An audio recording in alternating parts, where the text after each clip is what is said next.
Here is a metaphysical description and a history of only those planets of our solar system upon which individual mind-body-spirit complexes have been, are, or shall be experienced.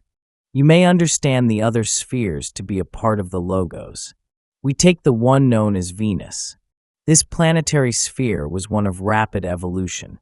It is Ra's native Earth, and the rapidity of the progress of the mind-body-spirit complexes upon its surface was due to harmonious interaction. They were a small population which dwelt upon what we would consider difficult conditions. Those of them which had the gift of polarity felt deep compassion for those who seemed to dwell in darkness. This description is most apt, as theirs was a harshly bright planet in the physical sense. There was every attempt made to reach out, with whatever seemed to be needed.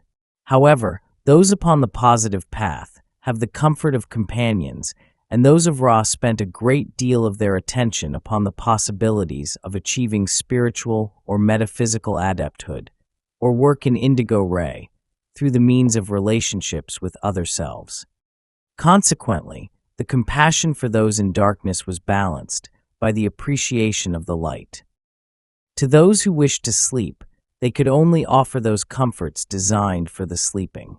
Service was only possible to the extent it was requested. They were ready to serve in whatever way they could.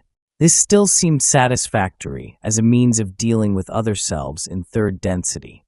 It was their feeling that to be each entity which one attempted to serve was to simplify the grasp of what service was necessary or possible. Their harvest was overwhelmingly positive, and their appreciation of those which were negative was relatively uninformed. There were, however, those upon the planetary surface during third density whose vibratory patterns were in the negative range, but were not harvestable. They had no negative harvest as such, although there had been two entities which had harvested themselves during the third density, in the negative or service-to-self path. They used the technique of control over others and domination unto the physical death.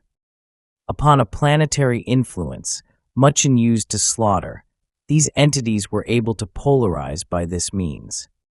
Upon our third density environment, at the time of our experiencing, such entities would merely be considered, shall we say, ruthless despots which waged the holy war. These entities were wanderers from early positive fifth density and incarnated male and female, as this is by far the most efficient system of partnership. It was in the second cycle of 25,000 years. They had a harvest of 6 out of 30 millions, to speak roughly, of mind-body-spirit complexes, less than 20%. Wanderers are always drawn to whatever percentage has not yet polarized, and come when there is a call. There was a call from those which were not positively polarized as such, but which sought to be positively polarized and sought wisdom, feeling the compassion of other selves upon Venus, as complacent or pitying towards other selves. In their peoples there was what may be considered, from the viewpoint of wisdom, an overabundance of love. These entities looked at those still in darkness and saw that those of a neutral or somewhat negative viewpoint found such harmony, shall we say, sickening. The wanderers felt that a more wisdom-oriented way of seeking love could be more appealing to those in darkness. First, one entity began its work. Quickly, the second found the first. These entities had agreed to serve together, and so they did, glorifying the one Creator, but not as they intended. About them were soon gathered those who found it easy to believe that a series of specific knowledges and wisdoms would advance one towards the Creator. The end of this was the graduation into fourth density negative of the wanderers, which had much power of personality, and some small deepening of the negatively polarized element of those not polarizing positively. There was no negative harvest as such. These two entities were disconcerted and worked with the fourth density negative for some period until, within this framework, the previously learned patterns of the self had been recaptured and the polarity was, with great effort, reversed. There was a great deal of fourth density positive work, then to be retraced.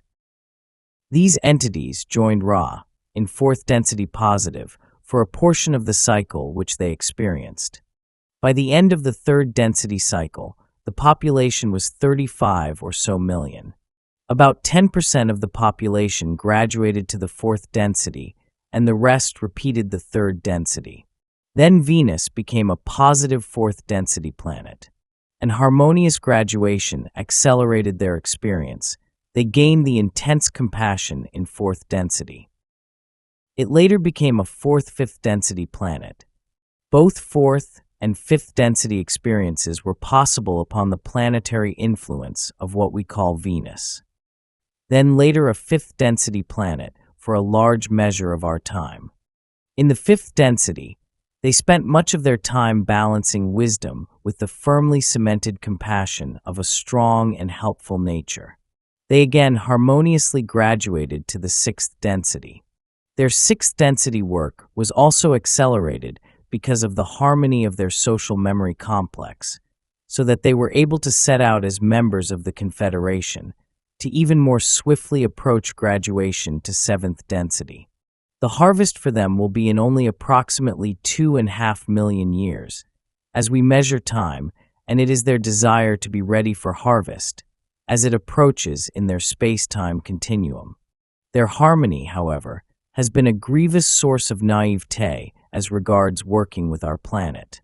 It is their honor duty to attempt to remove the distortions that the use of this pyramid shape has caused in the thinking of our peoples and in the activities of some of our entities. They did not deny that such shapes were efficacious, nor did they withhold the general gist of this efficacy. However, they wished to offer their understanding, limited though it was, that contrary to their naive beliefs, many thousands of years ago, the optimum shape for initiation did not exist. When they were aided by sixth density entities during their own third density experiences, they being less bellicose in the extreme, found this teaching to be of help. In their naivete in third density, they had not developed the interrelationships of our barter or money system and power.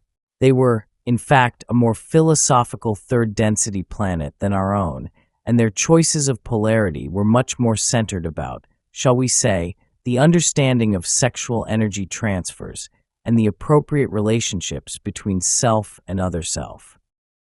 They spent a much larger portion of their space-time working with the unmanifested being. In this less complex atmosphere, it was quite instructive to have this learned teaching device, and they benefited without the distortions they found occurring among our peoples. They have recorded these differences meticulously in the great record of creation, that such naivete shall not be necessary again. Although it would be possible for them to move at will throughout the creation within this logos, that is to say, so-called the Milky Way galaxy, they have moved where they were called to service. These locations being, shall we say, local, and including Alpha Centauri, planets of our solar system, which we call the Sun, Cepheus, and Zeta Reticuli. To these sublogoi they have come, having been called. There are wanderers from other major galaxies, drawn to the specific needs of a single call. There are those among their social memory complex, which have become wanderers in other major galaxies.